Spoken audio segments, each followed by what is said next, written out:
বলছি কি এটা কি আশিস মন্ডলের বাড়ি? হ্যাঁ, কিন্তু তুমি কে? তোমাকে তো ঠিক আমাকে তুমি চিনতে পারবে না, আমি সেই শিলিগুড়ি থেকে এসেছি। আশিস মন্ডলকে একটু ডাকো না, ওর সঙ্গে আমার কথা আছে। তোর সাথে তোমার কিসের সম্পর্ক? আরে আমার সঙ্গে 3 বছরের সম্পর্ক, আমার সঙ্গে 3 বছর ধরে প্রেম করছে ফেসবুকে। এখন আমার 5 দিন ধরে আমার ফোনও তুলছে না, না মেসেজ করছে, কোনো কিছুতে রিপ্লাই দিচ্ছে না। কি বলছো তুমি এসব ফালতু কথা? কি ফালতু কি কথা করছো এখানে? কেন? আমি তোমার সঙ্গে আগে তুমি ডাকো আশিস ও মন্ডলকে। আমার স্বামী হয়, আমি ওর বউ বলছি।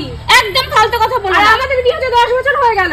আমি ওসব শুনতে চাই না, আমি ওর সামনাসামনি কথা বলবো। আমার সঙ্গে ওর 3 বছরের সম্পর্ক, ঠিক আছে? আমাদের রোজ রাতে চ্যাটিং হয়, রোজ রাতে। আমি সারা রাত রাত 3টা বুঝতে পারে না, তুমি কি করে বুঝবে?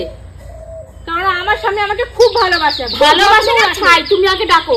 আমার সঙ্গে 3 বছর সারা রাত আমার সঙ্গে চ্যাটিং করে, তুমি ডাকো। কি গো শুনছো? আমি বাইরে দেখছি। এসে তো একটু। হ্যাঁ আসছি। কি বলছো? কি হয়েছে? কি হয়েছে? কি বলছো? তুমি আমার ফোন রিসিভ করছো না কেন? তুমি এখানে কি করছো? কি করছি মানে? তুমি তুমি চার চার পাঁচ চেনো ওকে? ব্যাপারটা বোঝো, একটু বোঝো। ব্যাপারটা কি বুঝবো আমি? আরে তুমি তার মানে তোরা তোরা এসব। তুমি উত্তেজিত হয় না, তুমি ব্যাপারটা বোঝো। আমি তোমাকে ঠিক তুমি- করে বোঝাচ্ছি। এই শোনো, আমি ওই সমস্ত তোমাদের দুজনের তুমি নাটক একটু দেখতে দাঁড়াও না। আসিনি। কি দাঁড়াবো? তুমি আমার ফোনটা রিসিভ করছো না কেন? আরে ফোনটা আমার খারাপ হয়ে গেছে, তুমি একটু দাঁড়াও, তুমি একটু বসো, আমি ব্যাপারটা কি ছাড়ো। হয়েছে বলছি। তুমি বসো, আর ধরবে না তুমি আমাকে। তুমি একটু বসো না, এখানে বসো। আমার তলে তলে এত কিছু।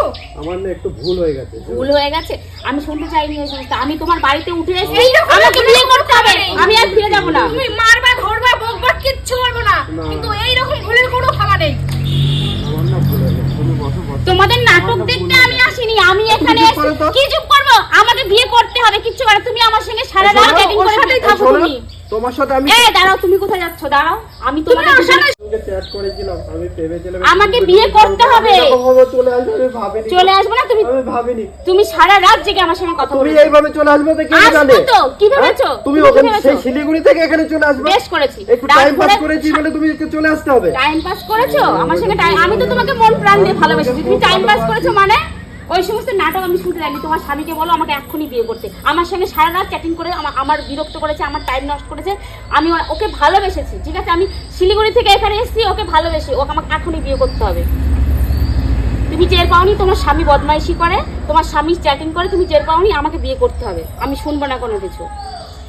ভেবেছিল ডুব দিয়ে জল খাবে, কেউ বুঝতে পারবে না, না সারা রাত ধরে ধরে চ্যাটিং করবে। আর এখন আমার ফোন তুলছে না, বুঝতে পারছো তুমি?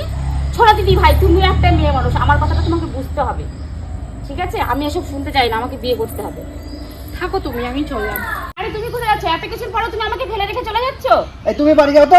তোমার জন্য ফেসবুকে ঢুকে ঢুকে জল খেতে গিয়ে প্রেম করতে গিয়ে আমার সুন্দরী বউটাকে হারালাম। যাও বাড়ি যাও। দেখেছো বন্ধুরা, জেনে শুনে কেউ বিবাহিত ছেলের প্রেমে পড়ো না। আজকে আমার কি অবস্থা, আমি সেই কোথা থেকে এসেছি, এখন আমার হাতে পায়ে কিছু নেই, আমি পুরো শূন্য।